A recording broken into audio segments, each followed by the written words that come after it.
Hello, traders.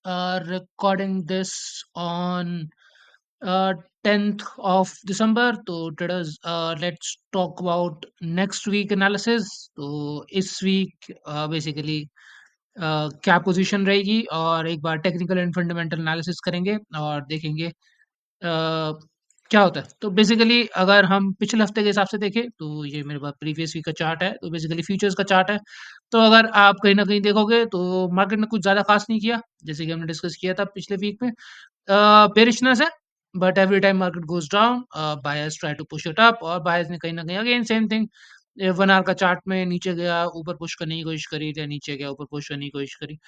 कहीं न कहीं कंसोलिडेशन है। सेलर नीचे पुश करने की कोशिश कर रहे हैं, बायर्स ऊपर पुश करने की कोशिश कर रहे हैं, और यहाँ पे आप देख पा रहे हो काफ़ी अच्छी कंसोलिडेशन है। बट सेलिंग का काफ़ी अच्छा वॉल्यूम है। तो आपने देखा लाइक मॉर्निंग में या कभी-कभी बीच में बहुत काफ़ी अच्छी सेलिंग आती है, तो सेलर्स इस एरिया को प्रोटेक्ट करने की कोशिश कर रहे हैं, बायर्स ऊपर पुश करने की कोशिश कर रहे हैं। तो हम अभी भी कहीं न कहीं बेयरिश है, उसी के हिसाब से हमने ये सारी पोज़ीशंस ले रखी हैं। This is for next week. आप देख सकते हो 15th की एक्सपायरी टेक्निकल्स के हिसाब से। तो एक बार यहाँ पे देख लेते हैं। तो ये हमने चार्ट ड्रॉ किया है, जो हमने पहले भी डिस्कस करते आ रहे हैं। Basically this was a previous resistance level, जिसको मार्केट ने होल्ड करने की कोशिश करी, और यहाँ पे काफ़ी अच्छे से होल्ड करने की कोशिश करी सेलर्स ने। बायर्स हर बार यहाँ पे आते हैं, इस एरिया को बीट करने की कोशिश करी, और इस लेवल को कहीं न कहीं बायर्स बीट कर रहे हैं, करने की कोशिश कर रहे हैं, और कहीं न कहीं यहाँ पे सेलर्स अब डिफेंड करने की कोशिश कर रहे हैं। तो सेलर्स की बेसिकली रेजिस्टेंस की टेरिटरी जो है वो थोड़ी-सी ऊपर मूव कर गई है। पहले हम यहाँ पे एक्सपेक्ट कर रहे थे, जैसे मैंने अभी आपको दिखाया, तो अब थोड़ा बहुत अप साइड पे शिफ्ट हो गया है। तो यहाँ पे आपने देखा सेलर्स काफ़ी अच्छे से इस एरिया को डिफेंड करने की कोशिश कर रहे हैं। एनीवे इससे पहले भी जो हमने डिस्कस किया था, सेलर्स इस एरिया को डिफेंड करने की कोशिश कर रहे थे, आप देख पा रहे हो काफ़ी अच्छे से। देन बायर्स ने थोड़ा और ऊपर मूव किया, तो सेलर्स बेसिकली इस एरिया को डिफेंड करने लग गए। तो यही चीज़ आप यहाँ पे देख पा रहे हो।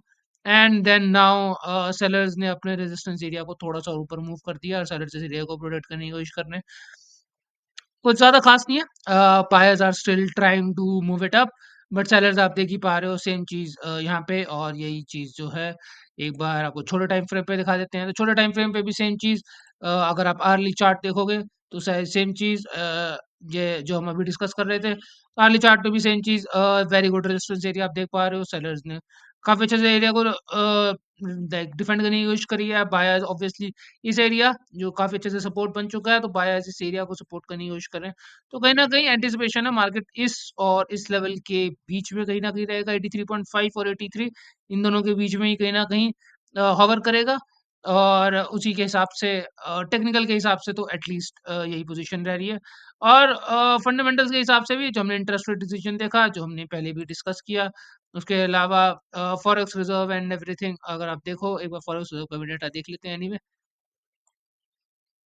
तो बेसिकली इंटरेस्ट रेट का डिसीजन सेम थिंग, आरबीआई ने 6.5 का इंटरेस्ट रेट डिसीजन रखा है, जो पिछले ऑलमोस्ट 6 वीक लाइक 6 डिसीजन से ऑलमोस्ट साल से सेम ही डिसीजन है। तो जब तक फेड नहीं काटेगा, तो obviously RBI is not gonna cut interest rate, और उसी के हिसाब से कहीं ना कहीं इंटरेस्ट रेट भी लाइक कंसोलिडेट ही कर रहा है। तो we can see the same thing.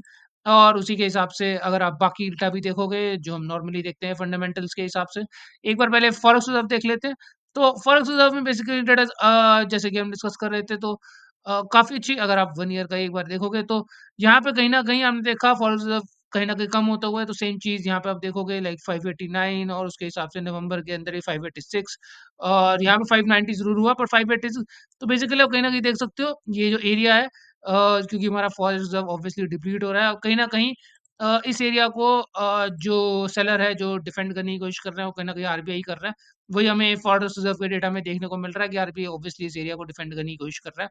तभी काफ़ी अच्छा मोमेंटम लाइक बायर पुश करने की कोशिश कर रहे हैं, but sellers like normal sellers plus RBI, अगर वो मिलके इस एरिया को डिफेंड कर पा रहे हैं, तो काफ़ी अच्छा है। और ऑब्वियसली 600 के आसपास है, 597। और अगर हम देखा है पिछले 2-3 लाइक महीनों से ही आरबीआई ऑब्वियसली काफ़ी अच्छे से डिफेंड करने की कोशिश कर ही रहा है। और फॉरेस्ट वो तो ऑब्वियसली लाइक आपको चार्ट्स पे ही दिख रहा है।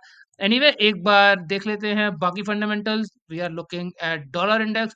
तो डॉलर इंडेक्स में काफ़ी अच्छी गिरावट, जो हमने पहले भी डिस्कस किया था, डाउन ट्रेंड कंटिन्यू करते हुए एक अच्छा रिट्रेसमेंट जो थोड़ा एक्सटेंडेड हो गया, and then down trend continue करते हुए, और कहीं न कहीं अगेन एक रिट्रेसमेंट, दोबारा ट्रेंड चेंज हुआ। मुझे लाइक हाइली डाउटेड इतने अच्छे मोमेंटम के बाद फिर रिट्रेसमेंट, फिर trend change, I don't think so. This is more like a retracement, क्योंकि डाउन ट्रेंड में आया और एक छोटी सी रिट्रेसमेंट। और अभी तो कुछ कह नहीं सकते, मे बी शायद ज्यादा वॉलेटाइल है तो ऊपर जाने की कोशिश करेगा। बट एनीवे अगर ये नीचे जाता है और डाउन ट्रेंड कंटिन्यू करता है तो कहीं ना कहीं डॉलर इंडेक्स ऑब्वियसली अगर नीचे जाएगा तो हमें बहुत बेनिफिट मिलेगा, क्योंकि हम वैसे ही बेरिश है। और डॉलर इंडेक्स नीचे जाएगा तो डॉलर ऑब्वियसली वीक होगा, तो कहीं ना कहीं रूपी स्ट्रांग होना चाहिए एंड यूएस आईएनआर को नीचे जाना चाहिए, और उसी का हमें बेनिफिट मिलेगा। तो लेट्स होप कि डॉलर इंडेक्स इस हफ्ते ही नीचे जाए, कहीं ना कहीं लग ही रहा है। काफी अच्छे से इन्होंने लाइक कंसोलिडेट करने की कोशिश करी है अपसाइड में। एक रिट्रेसमेंट है काफ़ी अच्छी, और कंसोलिडेशन के साथ एक रिट्रेसमेंट, और कहीं न कहीं यहाँ पे हमने देखा सेलिंग मोमेंटम था, बट बायर्स कहीं न कहीं होल्ड करने की कोशिश कर रहे हैं। लेट्स सी, अभी भी बेयरिशनेस ज़रूर है डॉलर इंडेक्स में, थोड़ी-सी retracement. And then same thing we can see for 2 year bond yield. 2 year bond yield में काफ़ी अच्छी गिरावट, जैसे कि हमने पहले डिस्कस किया, तो बेसिकली इस वीक के अंदर हमने देखा थोड़ा बहुत कंसोलिडेशन, उससे 1 वीक पहले काफ़ी अच्छी गिरावट, और कहीं न कहीं अगेन इसमें भी रिट्रेसमेंट। अब ये क्या रिट्रेसमेंट है, ट्रेंड चेंज है, हाइली डाउटेड ट्रेंड चेंज हुआ है, बट छोटी-सी एक रिट्रेसमेंट, और यहाँ पे देखते हैं कि चांसेस काफ़ी अच्छे हैं, क्योंकि डॉलर इंडेक्स भी नीचे है, बॉन्ड यील्ड भी ऑब्वियसली नीचे है, तो कहीं न कहीं लाइक पॉसिबिलिटी है कि डाउन ट्रेंड कंटिन्यू हो। Same thing for Brent oil का तो ख़ैर बहुत ही बुरा हाल है। लाइक 78 का भी इसने कहीं न कहीं लो तोड़ दिया, और कहीं न कहीं बहुत ही लो लाइक नीचे सपोर्ट के आस-पास है।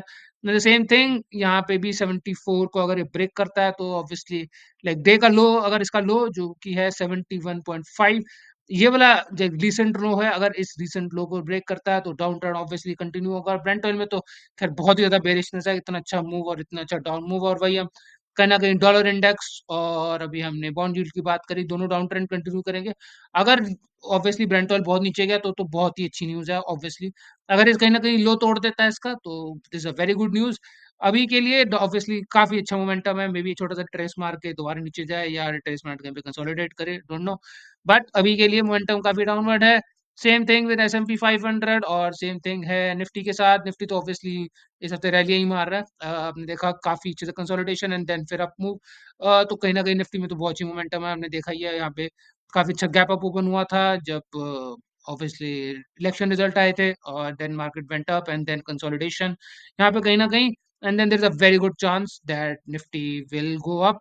और वही हम देख पा रहे हैं सेम चीज इसके अंदर भी।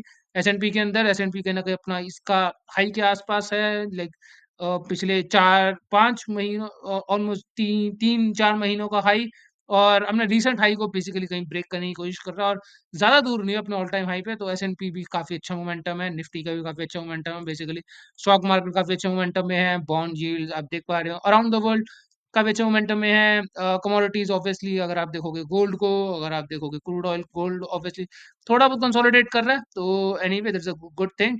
और ब्रेंट ऑयल भी कहीं न कहीं नीचे जाने की कोशिश कर रहा है। देन सेम थिंग अगर आप बॉन्ड यील्ड देखोगे, हमारे बॉन्ड यील्ड को और यूएस के बॉन्ड यील्ड को, 10 ईयर का, 2 ईयर का, and then dollar index change हमने डिस्कस किया। अदर देन दैट बाकी करेंसीज आप देखोगे तो against dollar all of them are consolidating, या फिर कहीं न कहीं डाउनवर्ड मोमेंटम में कंटिन्यू कर रहे हैं। Fundamentally it's a very good news. तो there is a very good chance market might go down, और टेक्निकल तो ऑब्वियसली हमने डिस्कस किया है। कहीं न कहीं बहुत अच्छी पोज़ीशन है, सेलर्स इस एरिया को होल्ड करने की कोशिश करेंगे। लेट्स सी नीचे जाके या क्या, most likely it will consolidate 83.5 और 83 के बीच में। लगता नहीं है बहुत अच्छा मोमेंटम आएगा, अनलेस कुछ न्यूज़ आए या कोई पोजीशन चेंज हो, but based on current data this does look like consolidation, या फिर एक डाउनवर्ड मोमेंटम शायद कंटिन्यू करे। Let's see. अभी के लिए हम बेयरिश ही हैं, और वही हमने वो छोटे टाइम फ्रेम पे दिखाया, बड़े टाइम फ्रेम पे दिखाया, टेक्निकल में, फंडामेंटल में। So that's it from our and guys. I will see you guys tomorrow. Thank you for watching.